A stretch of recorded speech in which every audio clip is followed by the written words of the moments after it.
अस्सलाम वालेकुम। आज हम डिस्कस करेंगे कि ऑब्जेक्ट ओरिएंटेड क्या है, उसके बेसिक कंसेप्ट्स क्या हैं।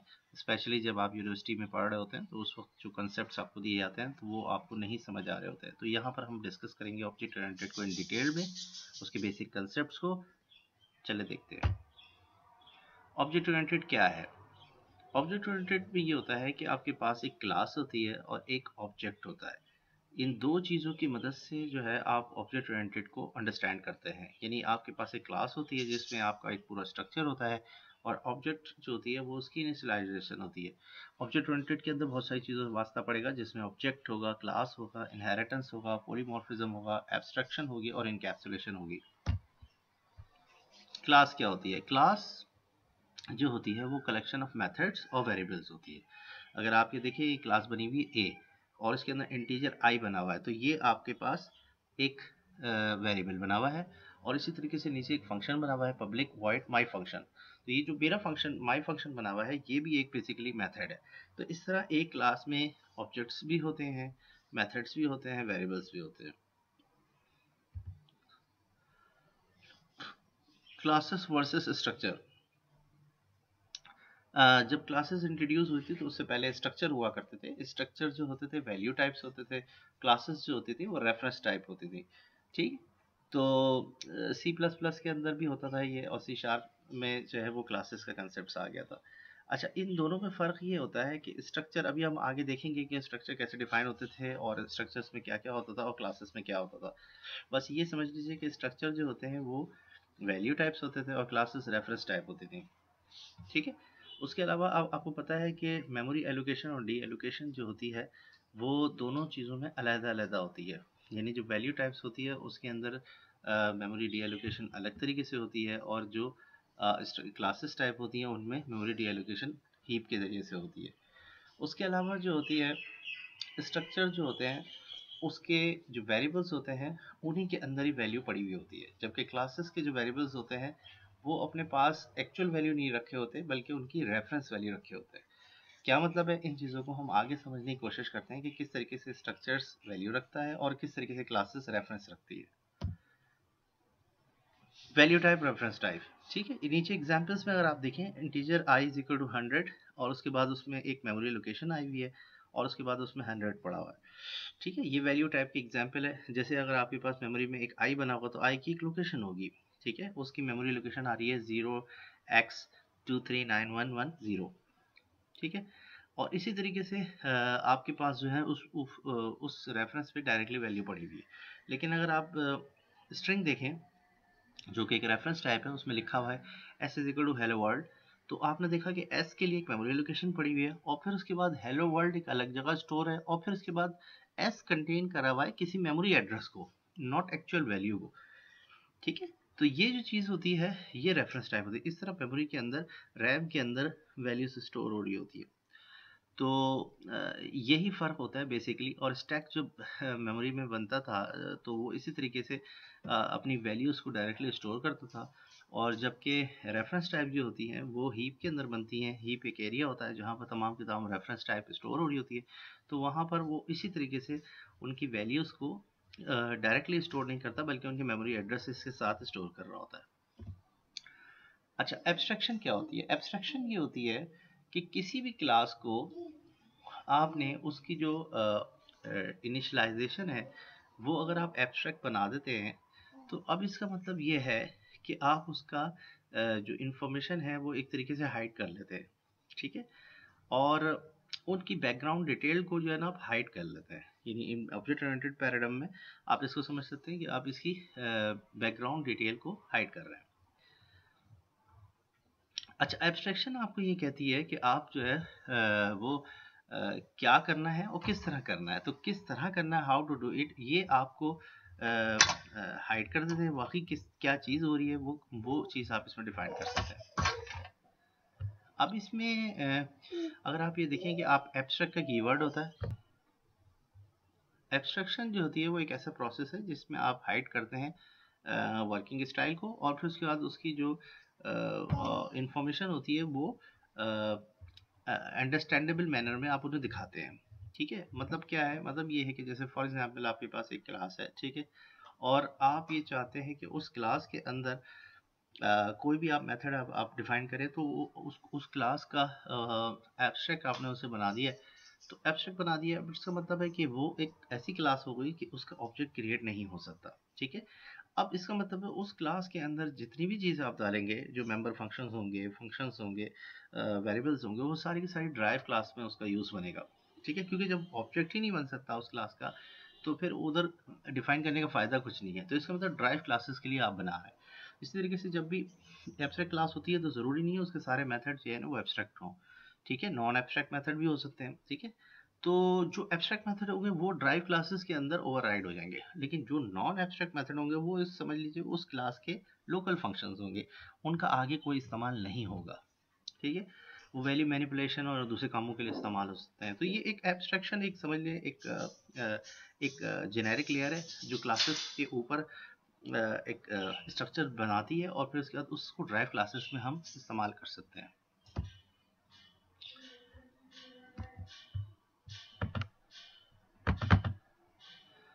एब्स्ट्रैक्शन की एग्जांपल देख लेते हैं। एब्स्ट्रैक्शन की एग्जांपल ये है, फॉर एग्जांपल एक रियल वर्ल्ड एग्जांपल ले लेते हैं। अब इस एग्जांपल अब आप ये देखिए, मिसाल के तौर पे आपके पास 3 एग्जांपल है, नोकिया 1400, नोकिया 2700 और ब्लैकबेरी। अब आप ये देखिए तीनों मोबाइल्स के अंदर फीचर्स दिए हुए हैं। किसी के अंदर कॉलिंग का फीचर है, एसएमएस का फीचर है, किसी के अंदर रेडियो का फीचर है, किसी पे MP3 है, किसी पे कैमरा है, किसी में रीडिंग बुक्स है। तो आप एब्स्ट्रैक्ट एक क्लास बना देंगे जो कॉमन फंक्शंस की है, जैसे कॉलिंग और एसएमएस, सेंड एसएमएस। ठीक है, उसके बाद अब आप ये देखिए नोकिया 1400 की आपने क्लास बनाई, तो आपने उसमें मोबाइल फ़ोन यानी जो बेसिक फीचर्स के साथ है आपने उसके साथ ड्राइव कर लिया। तो अब आपको कोई भी डेफिनेशन देने की ज़रूरत नहीं है नोकिया 1400 की, क्योंकि आपने सारी की सारी मोबाइल फ़ोन्स की क्लास के अंदर आपने एज अ जेनेरिक ये एब्स्ट्रैक्शन करके डाल दी है। इसी तरीके से दूसरी क्लास है नोकिया 2700, उसमें आपने एक्स्ट्रा 3 फीचर दे दिए। तो वो 3 फीचर कौन से हैं? रेडियो, MP3 और कैमरा। और बाकी 2 फीचर ऊपर से ही दूसरी क्लास से ड्राइव होके आ रहे हैं। इस तरह नोकिया की जो क्लास हुई उसने एब्स्ट्रैक्शन की लेयर को यूज़ करते हुए बाकी 2 चीज़ों को इस्तेमाल कर लिया। और सेम इसी तरह ब्लैकबेरी ने किया है। तो this is how you can be able to implement abstract class. Encapsulation ये होती है कि जब आप एक क्लास बनाते हैं तो ये भी पॉसिबल है कि एक क्लास दूसरी क्लास को अपने पास रख ले या इनकैप्सुलेट कर ले। फॉर एग्जाम्पल अगर आप ये देखें, हमारे पास एक क्लास है बैग की, उसके अंदर बुक भी है, उसमें पेन भी है, उसमें मेमोरी भी है, सॉरी मनी भी है। तो अगर इस क्लास को देखें तो ये 3 और दूसरी क्लासेस को अपने अंदर रखती है, तो इसको हम कहते हैं इनकैप्सुलेशन। ठीक है, तो इस इनकैप्सुलेशन के मज़ीद डिटेल हम आगे स्लाइड्स में देखते हैं कि इनकैप्सुलेशन क्या होती है, किस तरीके से काम करते हैं। अच्छा, यहाँ एक छोटा सा कंसेप्ट मैं दूंगा इनकैप्सुलेशन में, उसको कहते हैं कंटेनर वर्सेस कंटेनमेंट। ठीक है, कंटेनर और कंटेनमेंट में फ़र्क है। नीचे एक क्लास दी हुई है, इसको थोड़ा समझने की कोशिश करें। एक क्लास दी हुई है कार की, उसमें आपने 3 डिफरेंट क्लासेस भी इनकैप्सुलेट की हुई है, इंजन, सीट और म्यूज़िक। ठीक है, अच्छा अब यहाँ पर एक फंक्शन भी दिया हुआ है रन। अब ये जो क्लास है इसके अंदर 3 ऑब्जेक्ट्स, 3 डिफरेंट क्लासेस के ऑब्जेक्ट्स जो हैं वो इनिशियलाइज हुए हैं, इनकैप्सुलेट हुए हैं। अब इसमें अगर देखा जाए तो ये 3 क्लासेस जो है वो कार क्लास के अंदर कंटेनर क्लासेस हैं, यानी कंटेनर कहलाएगी। यानी एक car can contain engine, can contain seat, can contain music. लेकिन कंटेनमेंट ये होती है कि अगर कोई ऐसी क्लास है, लेट सपोज एक कार है, उसके अंदर सीट और म्यूजिक अगर ना हो तो वो कार इंजन के बगैर हो सकती है? नहीं हो सकती। ठीक है, तो इंजन इज बेसिक एंटिटी। ठीक है, उसके बगैर वो क्लास एग्जिस्टेंस उसकी ख़त्म हो जाएगी। तो इंजन जो होगी वो कंटेनमेंट कहलाएगी, यानी ये वो ऑब्जेक्ट है जो कंटेनमेंट ऑब्जेक्ट है, बाकी तीनों जो है ना वो कंटेनर है। ठीक है, तो यानी कार एग्जिस्ट ही नहीं कर सकती बगैर इंजन के। हाँ, बगैर सीट के, बगैर म्यूजिक के कर सकती है। इसलिए ये 3 क्लासेस कंटेनर हुई, लेकिन सिर्फ इंजन क्लास कंटेनमेंट हुई कार क्लास के। अगला कंसेप्ट है वो है पॉलीमॉर्फिज्म। पॉलीमॉर्फिज्म का मतलब ये होता है एक ही चीज़ के कई नाम या कई उसकी इम्प्लीमेंटेशन। पहले इसकी एग्जांपल को समझ लेते हैं। जैसे आपको पता है कि एक टीचर है, वो बच्चों के साथ क्लास में एक ख़ास तरीके से बिहेव करती है। ना उनके साथ ज़्यादा मजाक किया जा सकता है, ना उनके साथ ज़्यादा सख्ती की जाती है। और इसी तरह एक टीचर जो है वो अपनी दूसरी टीचर्स के साथ, कोवर्कर्स के साथ एक डिफरेंट तरीके से बिहेव करती है। इसी तरीके से एक टीचर जो है वो प्रिंसिपल्स के साथ या हाई स्कूल के डायरेक्टर्स के साथ एक अलग तरीके से बिहेव कर रही होती है। तो ये तीनों एक टीचर की बिहेवियर एट्रीब्यूट है। तो पॉलीमॉर्फिज्म एक बिहेवियर होता है, ठीक है, जिसमें क्या होता है, मुख्तलिफ किस्म के बिहेवियर्स जो है वो एक तरह का ऑब्जेक्ट जो है ना वो दे रहा होता है। अब इसमें क्या हो सकता है, इसकी दो एग्जांपल्स हैं, ठीक है, दो इसकी टाइप्स होती हैं, एक ओवरलोडिंग, एक ओवरराइडिंग, ठीक है। अब ओवरलोडिंग ओवरराइडिंग को समझते हैं क्या होता है। जब ओवरराइड की आप बात करते हैं तो इसमें आप ये देखें, एक एग्जांपल दी हुई है पेरेंट और चाइल्ड की। पेरेंट क्लास के अंदर भी एक फंक्शन है रन, चाइल्ड क्लास में भी एक मेथड है रन। पेरेंट क्लास के अंदर जो मेथड है, जब आप चाइल्ड का ऑब्जेक्ट बना के आप रन लिखेंगे तो चाइल्ड का ऑब्जेक्ट कॉल होगा, पेरेंट का ऑब्जेक्ट बना के आप कॉल करेंगे तो पेरेंट का कॉल होगा, ठीक है। तो रन दोनों में है, जिसका ऑब्जेक्ट क्रिएट करेंगे उसका रन कॉल होगा, ठीक है। अच्छा, ये ध्यान में रखिए, जो पेरेंट और चाइल्ड के अंदर जो फंक्शन है वो सेम नाम का हो, यानी RUN सेम नाम का हो और उसके सेम एट्रीब्यूट हो, ठीक है। अभी देखें दोनों में कोई एट्रीब्यूट नहीं है, तो ये कहलाती है ओवरराइड। आपने एक दूसरे की फंक्शनैलिटीज को ओवरराइड कर दिया। इसी तरीके से ओवरलोडिंग की एग्जांपल अगर आप देखें तो उसमें एक क्लास है, उसमें एक आपने क्या किया हुआ है, ओवरलोडिंग का मतलब है एक ही क्लास के अंदर एक ही नाम के फंक्शन, ठीक है। लेकिन ये कंपाइलर एरर हो जाता है, अगर एक ही नाम के फंक्शन होंगे एक ही क्लास में तो एरर आ जाएगा। लेकिन अब इसमें क्या होगा, सिर्फ एट्रीब्यूट का फर्क कर सकते हैं। देखिए, अब पहले आपने रन का फंक्शन बनाया, उसमें कोई एट्रीब्यूट नहीं है, दूसरे में रन का फंक्शन बनाया, उसमें इंटीजर एट्रीब्यूट है, और तीसरे में स्ट्रिंग है। तो ये तीनों एक ही नाम के फंक्शन है, लेकिन तीनों के अलग अलग बिहेवियर आप बना सकते हैं, ठीक है। तो बिल्कुल इसी तरीके से यही एग्जाम्पल हम पॉलीमॉर्फिज्म में हम कर सकते हैं। तो ये ओवरलोडिंग ये है कि एक ही क्लास में एक ही नाम के तीन फंक्शन, लेकिन उनके एट्रीब्यूट डिफरेंट। ओवरराइडिंग ये है कि एक ही नाम का एक ही एट्रीब्यूट के फंक्शन, लेकिन टू डिफरेंट क्लासेस में, पेरेंट और चाइल्ड में, ठीक है। और एग्जाम्पल 2 में भी देख लीजिए, एक मेरा फ़ोन होता है तो मैं कहता हूँ मैं इसको एज अ फ़ोन यूज़ कर रहा हूँ, फिर मैं इसे एज अ कैमरा भी यूज़ कर रहा हूँ, फिर मैं एज अ MP3 प्लेयर भी कह सकता हूँ, फिर मैं एज अ रेडियो भी कह सकता हूँ। है वो एक ही चीज़, लेकिन उसके चार नाम है, ठीक। अगली कंसेप्ट हम देखते हैं इनहेरिटेंस। इनहेरिटेंस ये होती है कि एक क्लास जो है, इनहेरिटेंस ये होती है जब एक क्लास जो है वो ड्राइव क्लासेस या उसके एट्रीब्यूट और मेथड्स वगैरह को आप यूज़ कर सके, इनहेरिटेंस कहलाती है। अब अगर आप नीचे एग्जांपल देखें, एक क्लास बनी हुई है शेप की, ठीक है। शेप की एक क्लास बनी हुई है, उसके अलावा उस क्लास से दो अलग क्लासेस ड्राइव हुई हैं, एक ट्राइंगल की और एक क्वाड्रेटल की। उसके बाद फिर ट्राइंगल से भी एक क्लास बनी हुई है, राइट एंगल ट्राइंगल और रेक्टेंगल, और फिर रेक्टेंगल से भी एक ड्राइव हुई है स्क्वायर की। तो बेसिकली ये क्या हुआ, आपस में क्लासेस जो है ना वो डिफाइंड हुई हुई हैं। और एक क्लास जो है वो, अगर हम स्क्वायर क्लास को देखें तो उसके अंदर रेक्टेंगल की भी एट्रीब्यूट होंगे और क्वाड्रिलेटरल के भी होंगे और शेप के भी होंगे। तो यही चीज़ जो है वो कहलाती है इनहेरिटेंस, ठीक है। आपने एग्जाम्पल में भी देख लीजिए कि पेरेंट क्लास है, उसके अंदर आपने पेरेंट क्लास का एक कंस्ट्रक्टर बनाया हुआ है, ठीक है, प्रिंट का एक मेथड बनाया हुआ है। इसी तरह चाइल्ड क्लास के अंदर भी आपने एक मेथड बनाया हुआ है। तो अब चाइल्ड क्लास के अंदर प्रिंट का मेथड तो मौजूद नहीं है, तो वो तो पेरेंट में मौजूद है, लेकिन आप कॉल करेंगे तो वो कॉल हो जाएगा, क्योंकि वो ड्राइव कर रहा है तमाम की तमाम अपनी पेरेंट क्लास से फंक्शंस, एट्रीब्यूट और मेथड्स, ठीक है। इसी तरीके से ये इनहेरिटेंस कहलाती है। लेकिन अगर एक सवाल ये भी पैदा होता है कि अगर एक क्लास है, आप ये नहीं चाहते कि उसकी इनहेरिटेंस हो, ठीक है, यानी आप कोई अगर क्लास उस क्लास से ड्राइव भी करना चाह रहा है और आप उसको प्रिवेंट करना चाह रहे हैं, तो उसके लिए सी शार्प के अंदर एक कीवर्ड यूज होता है सील्ड, ठीक है। तो क्लास के एट्रीब्यूट से पहले जहाँ लिखा हुआ है पब्लिक क्लास, तो वहाँ पर आप सील्ड लिख देंगे, तो वो फिर क्लास से कोई और क्लास ड्राइव नहीं कर सकता, ठीक है। मुख्तलिफ लैंग्वेजेस में ये कीवर्ड अलग अलग हो सकता है, लेकिन सी शार्प में ये सील्ड का कीवर्ड होता है।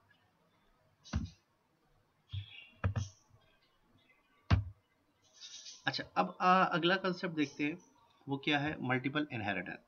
इनहेरिटेंस तो हमने समझ ली, लेकिन मल्टीपल इनहेरिटेंस ये है कि एक क्लास किसी दो क्लासेस से ड्राइव हो रही हो, ठीक है, तो ये मल्टीपल इनहेरिटेंस कहलाती है। In real object oriented paradigm में भी यही होता है कि ऐसा मुमकिन नहीं होता कि कोई एक ऑब्जेक्ट दो ऑब्जेक्ट से मिलके बना हो, ठीक है।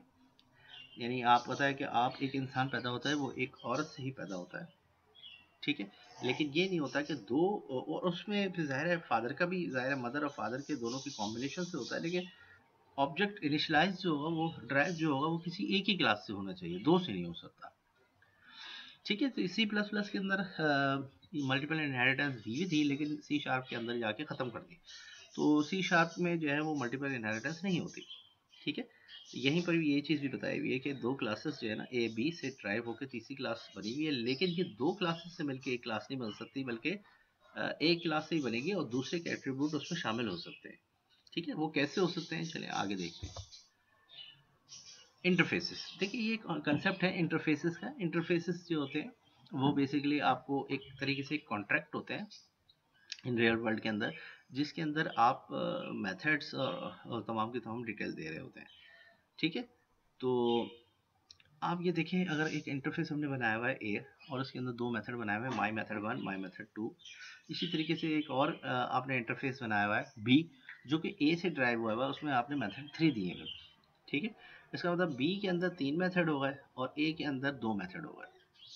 अब अगर किसी क्लास से इसको ड्राइव किया जाएगा, ठीक है, अब जैसे आपको बताया कि कोई तीसरी क्लास इन दो क्लासेस से ड्राइव होकर नहीं बन सकती, किसी एक से होगी। तो आप ये देखें कि हमने यहाँ इंटरफेस बना दिए, और ये इंटरफेस से आप इस किसी भी क्लास को ड्राइव कर सकते हैं, इंटरफेस किससे भी आप आपस में ड्राइव कर सकते हैं। तो ये कंसेप्ट इस तरीके से आया है। और जब आपने इन को बी से ड्राइव किया, तो आप देखें तीनों मेथड्स की इम्प्लीमेंटेशन आप इसमें डाल सकते हैं। याद रखें, इंटरफेसेस जो होते हैं वो एक कॉन्ट्रैक्ट होते हैं, उसके अंदर सिर्फ मेथड्स के नाम होते हैं या प्रॉपर्टीज या ऑब्जेक्ट के नाम हो सकते हैं। ठीक है, उसके अलावा उसमें कोई डेफिनेशन नहीं हो सकती, वो एक स्ट्रक्चर होता है। ठीक है, सी शार्प जो था वो मल्टीपल इनहेरिटेंस नहीं सपोर्ट करता था, लेकिन इंटरफेसेस के थ्रू कर सकता है। कैसे कर सकता है, जैसे अभी आपने एग्जाम्पल में देखा कि एक क्लास के अंदर दो मेथड के सिर्फ नाम दिए हुए हैं, वो मेथड करेंगे क्या, वो ड्राइव क्लासेस के अंदर ही होगा। जैसे अगर आपने ग्रीक की क्लास ली हुई है, उसके अंदर बी से ड्राइव किया हुआ है, तो बी अब रिस्पॉन्सिबल है कि इन तीनों मेथड्स की डेफिनेशन खुद डिफाइन करे अपनी क्लास में। अगर कोई और क्लास ले लेता हूँ मैं टेस्टिंग के नाम से, उसके अंदर अगर मैं बी से ड्राइव करूँगा, तो मुझे फिर उस टेस्टिंग क्लास के अंदर ये तीनों मेथड्स की डेफिनेशन देनी पड़ेगी। तो आप उनकी डेफिनेशंस खुद अपने पास दे सकें। ठीक है, इस तरीके से आप कर सकते हैं। अब मल्टीपल इनहेरिटेंस किस तरह हो सकती है, लेट्स सपोज एक क्लास है आपके पास सी, ठीक है, और आप उसको चाहते हैं कि वो ड्राइव हो सके दो क्लासेस से। ठीक है, तो आपने एक क्लास से उसे ड्राइव कर दिया, लेट्स सपोज ए, और दूसरी क्लास से भी अब आप उसे ड्राइव करना चाह रहे हैं बी। ठीक है, जैसे ही आप ए बी से ड्राइव करके सी को बनाने लगेंगे तो एरर आ जाएगा। तो अब आप क्या करें, एक इंटरफेस बनाएं और उसका नाम रख दें माई इंटरफेस, और उसके अंदर वो तमाम एट्रीब्यूट रख दीजिए जो बी क्लास के अंदर मौजूद है। ठीक है, तो जब आप बी क्लास के एट्रीब्यूट्स वगैरह उसके अंदर डिफाइन कर देंगे, तो अब आप सी क्लास को ड्राइव कर दें ए से और माई इंटरफेस से, बजाय इसके बी से। तो जब आप इस तरह ड्राइव करेंगे, तो वो आपसे कहेगा कि यार जो बी के मेथड है ना, वो खुद तुम लिख लो, यहाँ इम्प्लीमेंट कर लो। तो जब आप उनको इम्प्लीमेंट करेंगे अपनी क्लास के अंदर, सी क्लास के अंदर, तो इस तरीके से आपने एक क्लास मेन क्लास से दो क्लासेस की फंक्शनलिटीज़ को इम्बेड करके आप इस तरीके से कर सकते हैं। This is how you can be able to implement multiple inheritance. अच्छा, अब एक कंसेप्ट और आता है, coupling versus cohesion. Coupling versus cohesion क्या चीज़ होती है? अच्छा, आज हम एक कंसेप्ट को और समझते हैं, वो है कपलिंग वर्सेस कोहेजन। कपलिंग ये है कि दो ऑब्जेक्ट्स आपस में एक दूसरे के साथ कितना एक क्लोज है। ठीक है, फॉर एग्जांपल कि एक ऑब्जेक्ट के अंदर अगर कंपाइलेशन में कोई एरर आ जाता है, तो पूरा प्रोग्राम जो है वो आपका जो है ना, वो एरर ना दे। या एक ऐसे समझ लीजिए कि अगर फॉर एग्जांपल एक मैंने कोई चेंज कर दिया किसी एक ऑब्जेक्ट में, उसकी क्लासेस में, उसके मेथड्स में, तो आपको दूसरी क्लासेस और ऑब्जेक्ट में भी एरर देना शुरू कर देगा, बिकॉज कि वो उसके साथ कपल्ड है। ठीक है, तो कपलिंग जो है वो दोनों ऑब्जेक्ट्स की आपस में होनी चाहिए, दो क्लासेस की, लेकिन वो इतनी ज़्यादा नहीं होनी चाहिए कि वो एक दूसरे पे बहुत ज़्यादा डिपेंडेंट हो। ठीक है, तो ये बेहतर है कि उनके दरमियान रिड्यूस कपलिंग होनी चाहिए, नहीं उनके दरमियान लो कपलिंग होनी चाहिए। और कोहेजन ये है कि जब दो ऑब्जेक्ट्स आपस में एक दूसरे के साथ कनेक्टेड हो, तो वो दोनों एक दूसरे के ऑब्जेक्ट्स को बहुत ज़्यादा यूज़ कर सकें, और उनकी आपस में कोहेजन यानी आपस में उनकी रिलेशनशिप बहुत स्ट्रांग होनी चाहिए। ठीक है, इन कंसेप्ट को एग्जाम्पल के ज़रिए से देखते हैं कि ये क्या है, कि कपलिंग क्या है, कोहेजन क्या है। अच्छा, टाइट कपलिंग की एग्जाम्पल देख लेते हैं। जैसे आपको पिक्चर में नज़र आ रहा होगा कि एक क्लास है रिमोट की, उसके अंदर एक टीवी की क्लास है, ठीक। ये दोनों आपस में बहुत ज़्यादा एक दूसरे के साथ डिपेंडेंट है। अगर आपकी टीवी की क्लास के अंदर कोई मेथड से ऑब्जेक्ट चेंज हो जाते हैं तो रिमोट की क्लास भी एरर देना शुरू कर देगी, बिकॉज वो जानती नहीं है कि टीवी की क्लास के कौन कौन से ऑब्जेक्ट जो है वो चेंज हो गए। इस एग्जाम्पल में भी देख लीजिए, रिमोट की क्लास है, उसके अंदर टीवी का एक ऑब्जेक्ट पड़ा हुआ है, तो रिमोट की क्लास जो है वो टीवी की क्लास के ऑब्जेक्ट को इनिशियलाइज कर रही है, ठीक है। और उसके बाद जो है वो रन डॉट टीवी के अंदर से उसको कॉल कर रही है। अब यहाँ पर प्रॉब्लम ये है कि टीवी विदाउट रिमोट कंट्रोल काम नहीं करेगा, ठीक है। इसी तरीके से अगर टीवी के अंदर कोई चेंज हो जाता है डायरेक्टली तो वो इफेक्ट होगा फॉर रिमोट के अंदर। तो ये आपस में टाइट कपल की एग्जांपल है। ये दो ऑब्जेक्ट्स आपस में एक दूसरे के साथ रिलेशनशिप में तो है, कपल्ड है, लेकिन टाइट है, ठीक है। इसको हम देखते हैं कि ये लूजली कपल्ड कैसे होंगे। इस एग्जाम्पल में अगर आप ये देखें, यही एग्जाम्पल है, तो आपने इसको क्या किया कि इनके दरम्यान में कपलिंग को लो कर दिया। कैसे लो कर दिया? जैसे आपने टीवी की क्लास है, रिमोट की क्लास है, उन दोनों को क्लासेस को अलग कर दिया और एक इंटरफेस बनाया रिमोट के नाम से, और फिर वो क्लासेस के साथ उनको ड्राइव कर दिया। इस तरीके से आपने दोनों क्लासेस को सेपरेट भी कर दिया, उनके दरमियान में कपलिंग भी कर दी, जो कि लो कपलिंग हो गई, और आपस में इनकी कोहेजन भी हाई हो गई, ठीक है।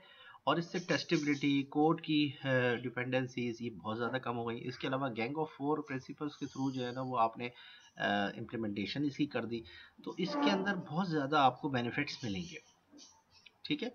और अगर एक क्लास के अंदर कुछ ऑब्जेक्ट या मेथड चेंज हो जाते हैं तो उससे दूसरी क्लास के ऑब्जेक्ट और मेथड्स पे कोई फ़र्क नहीं पड़ेगा, ना ही कंपाइलेशन एरर आएगा।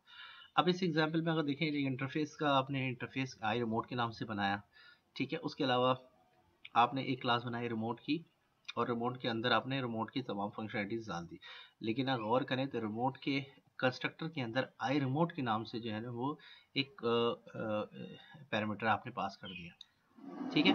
इसी तरीके से टेलीविज़न क्लास को भी रिमोट के साथ जो है ना आई रिमोट के साथ आपने ड्राइव करके टेलीविज़न की फंक्शनलिटीज़ डाल दी। और उसके बाद फिर आखिर में राइट साइड पे आप मेन फंक्शन पे जाएँ तो उसमें लिखा है न्यू रिमोट, यानी रिमोट का हमने इंस्टेंस क्रिएट किया और उसके अंदर जो एज अ पैरामीटर जो चीज़ पास करी वो आई रिमोट है, यानी टेलीविज़न डॉट इंस्टेंस, क्योंकि टेलीविज़न की क्लास जो है वो आई रिमोट से ड्राइव हुई है, तो इसलिए वो यहाँ पर ऑब्जेक्ट आ जाएगा। और उसके बाद जब आपने रन कॉल करेंगे तो होगा क्या कि रिमोट को रन टाइम पे कोई ऑब्जेक्ट मिल रहा है, ये तो टेलीविज़न का हो सकता है या किसी और चीज़ का भी हो सकता है, टीवी का भी हो सकता है, रिमोट का भी किसी और चीज़ का भी हो सकता है। फॉर एग्जांपल कोई डैग हो गया या कोई और प्ले स्टेशन हो गया या किसी भी चीज़ का, तो रिमोट को नहीं पता कि वो किस चीज़ का ऑब्जेक्ट है, ठीक है। इसी तरीके से ये लो कपलिंग हो गई। और फिर उसके बाद जब आप रिमोट के ज़रिए से रन कॉल करेंगे तो जो ऑब्जेक्ट पास हुआ है सिर्फ उसी का कॉल होगा। तो ये बेहतरीन एग्जाम्पल है लो कपलिंग की। इसके अलावा दूसरी भी एग्जांपल देख लेते हैं। जैसे अगर आपके पास आप एक कोई काम कर रहे हैं कोई, और आपने सीक्वल सर्वर की डेटाबेस है, एक्सएमएल की डेटाबेस है, कल को आपके पास माई सीक्वल की डेटाबेस आ जाती है, तो अगर आपने अपना प्रोग्राम लो कपलिंग टाइट कपलिंग के हिसाब से बना दिया तो होगा क्या कि आप डेटाबेस का एक इंस्टेंस क्रिएट करेंगे किसी भी क्लास के अंदर, उसी को यूज़ कर लेंगे, तो प्रॉब्लम ये हो जाएगी कल को एक्सएमएल आ गया या कोई और आ गया तो ये आपका प्रोग्राम नहीं चलेगा। इस तरह लो कपलिंग में आपने क्या किया, एक इंटरफेस बना दिया आई डेटाबेस और उसको ड्राइव कर लिया मुख्तलिफ क्लासेस से, सीक्वल से और एक्सएमएल से।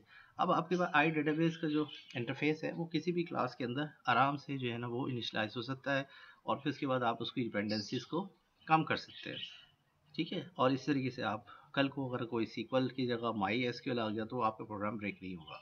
ये लो कपलिंग की बेहतरीन एग्जाम्पल है।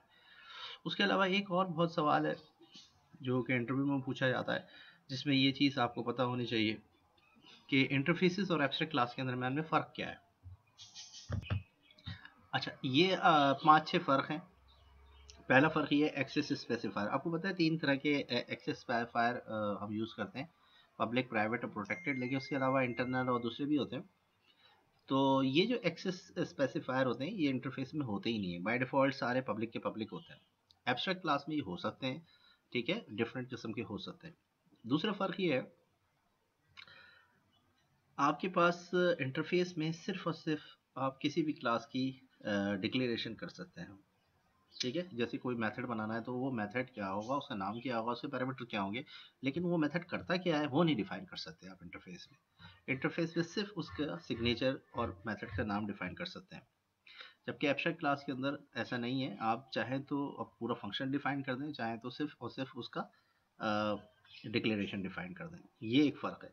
स्पीड का फ़र्क है इंटरफेस, ये मेमोरी के हिसाब से, मेमोरी में इंटरफेस जो होते हैं वो कंपैरेटिवली स्लाइटली स्लो होते हैं एब्स्ट्रैक्ट क्लास के। एब्स्ट्रैक्ट क्लास बहुत फास्ट होती है।